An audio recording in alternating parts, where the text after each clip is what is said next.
అందరికీ నమస్కారం. నా పేరు లక్ష్మణ్ గౌడ్. నేను బాలాపూర్ పోలీసులో సివిల్ కానిస్టేబుల్గా విధులు నిర్వహిస్తున్నాను. నా తోటి హోంగార్డ్ సోదరులందరికీ ముఖ్యంగా చెప్పేది ఏమనగా 2025 బ్యాచ్లో మన హోంగార్డ్స్ చాలామంది కానిస్టేబుల్గా భర్తీ కావాలి. నేను కూడా నా చిట్ట చివరి ప్రయత్నంలో 7th అటెంప్ట్లో నేను కానిస్టేబుల్ కావడం జరిగింది.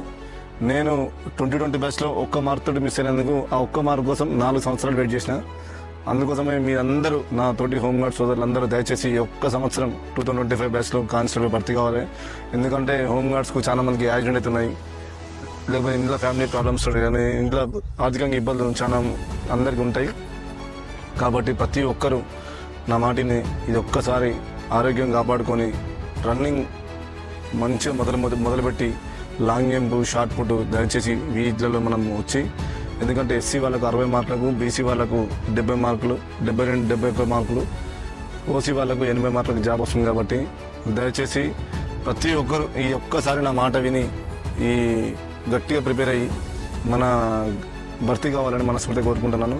ఎందుకంటే మన హోంగార్డ్ సోదరులు చాలామంది ఏంటంటే విధి నిర్వహణలో భాగంగా అన్ని ఉద్యోగం కూడా తిరుగుతుంటాం. కానీ మనం ఆర్థికంగా మనం ఎదగాలనుకుంటే, మన పిల్లల భవిష్యత్తు బాగుండాలనుకుంటే మనం కానిస్టేబుల్గా భర్తీ కావాలి. ఎందుకనగా నేను ఇప్పుడు నా ఇంటికి లోన్ తీసుకుంటున్నా, నాకు 30 లక్షల రూపాయలు ప్రైవేట్ లోన్ ఇస్తాడు. ఫ్లాట్ కొంటున్నా లోన్ ఇస్తాడు, ఇల్లు కడుతున్నా లోన్ ఇస్తాడు, బండి కొన్నా ఏదైనా సరే మనకు పర్సనల్ లోన్ వస్తుంది. కానీ హోంగార్డ్స్కు కనీసం మనకు ఇల్లు కడుతున్నా అంటే నేనే ఇల్లు కట్టుకుంటే కూడా నాకు 6 లక్షల రూపాయలు కూడా పర్సనల్ లోన్ ఇవ్వలేదు. యాక్సిస్ బ్యాంక్ అయినా సరే, ఏ బ్యాంక్ అయినా సరే మనకు హోంగార్డ్స్కి లోన్స్ లేవు, మనకి ఎలాంటి అలవెన్స్ లేవు. కాబట్టి ఇంకోటి ఏంటంటే ఆరోగ్య భద్రత కూడా లేదు హోంగార్డ్కి.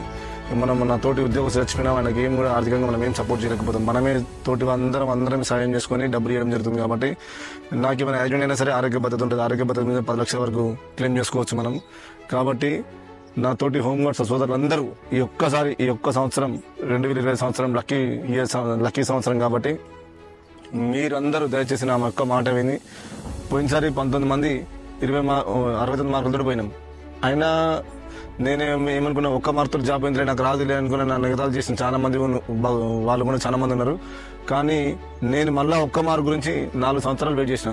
4 సంవత్సరాలు నా అదే ఫిట్నెస్ మెయింటైన్ చేసుకుని ఇలా కానిస్టేబుల్గా భర్తీ అయినా. నీ ముందు మీ హోంగార్డ్ సోదరుడే ఇలా కానిస్టేబుల్గా భర్తీ అయ్యాను. కాబట్టి మీరు నా ఒక్క మాట విని డైట్ మెయింటైన్ చేసి రాయి జావ తాగి, నువ్వుల లడ్డు తిని, బాదం పలుకులు తిని మీ యొక్క ఆరోగ్యాన్ని కాపాడుకుంటూ రోజు రన్నింగ్ ప్రాక్టీస్ చేయండి. నేను కోరుకునేది ఏంటంటే మీ కుటుంబం అందరూ చల్లగా ఉండాలి, మీ ఫ్యామిలీ మెంబర్స్ అందరూ మంచిగా ఉండాలనుకుంటే మీరు హోంగార్డ్ భర్తీ నుంచి కానిస్టేబుల్ కావాలని మనస్ఫూర్తిగా కోరుకుంటున్నా. దయచేసి నా ఒక్క మాట విని ఈ ఒక్క సంవత్సరం హనుమంతుని దయ వల్ల నాకు జాబ్ వస్తే హనుమంతుని గుడికి పోయి కొంత కొబ్బరికాయలు పెట్టినా. మీరు కూడా అలాగే మీ భక్తి, ఏ మతం అనేది నాకు సంబంధం లేదు.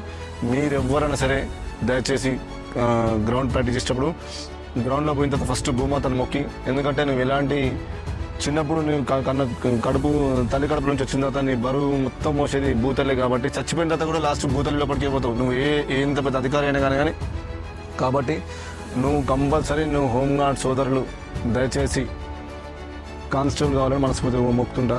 ఎందుకంటే నాకు ఒక గురువు, నాకు చాలా మంది ఆఫీసర్, అడిషనల్ డీజీపీ దగ్గర ఉద్యోగం చేసిన మహేష్ భగవత్ సార్ నాకు గురువు.